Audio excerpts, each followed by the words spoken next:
Hello friend, today I will show you how to fix S45 application not working problem. So guys, if you facing this problem, follow me my step carefully. Let's get started. First step, open your phone setting and search bar tab now. Search now apps and search now apps. Tap manage apps option and search now S45 application. Search now application and tap application.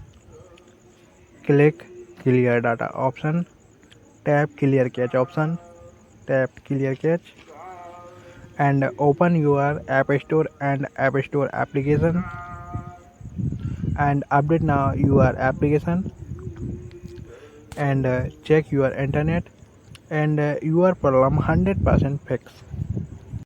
Thank you for watching this video.